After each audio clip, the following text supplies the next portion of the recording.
We're going to do some tests looking for patellofemoral pain and patellar instability. The first test we're going to do is called the Fairbanks Apprehension test. If people sublux or dislocate their patella, chances are they've done that with a lateral movement. Okay, so the patella comes laterally. So to do this test, you're going to put the patient about 20 degrees of knee flexion because that's when the patella needs to get engaged in the femoral trochlea. You're going to take your hands and you're going to push the patella laterally. So I usually use my index fingers and I'm literally just going to push the patella laterally. A positive test is your patient screaming at you.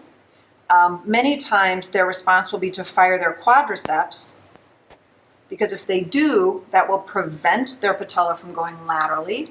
Sometimes patients will sit up. Sometimes you'll start pushing and they'll say, please stop, that's my pain. Okay, so that's the Fairbanks Apprehension test for patellar instability. Most people have instability with their patella going laterally. The next test we're going to do is for patellofemoral pain. It's called the Clarke's test. And what I'm basically going to do is have the patient do a quadriceps set, but I'm going to put my hand here.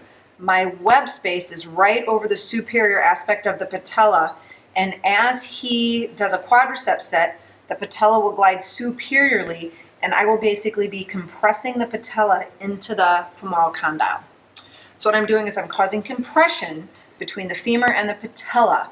I typically do like a low level, a medium level, and a high level of force, and I stop whenever it hurts for the patient. So I'm going to be putting my hand here, Billy. What I want you to do is do a quadriceps set. Okay, was that okay? Yep. Okay, I'm going to be doing a little bit more force. Go again. Okay, is that painful? No. Okay, I'm going to do one more. This is a lot of load, and you're going to try and contract that kneecap. Oh yeah, I felt a little click there. Was that painful? Yep. Okay, so there's his pain. Okay, so that's the Clarke's test. Another test you can do, which is very, very functional, is the eccentric step test, where you actually have your patient come up and do a step down as if they're walking down the stairs.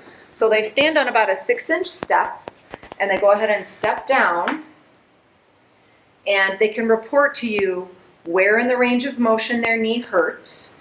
So it might hurt at a certain point or a certain level. You can document that.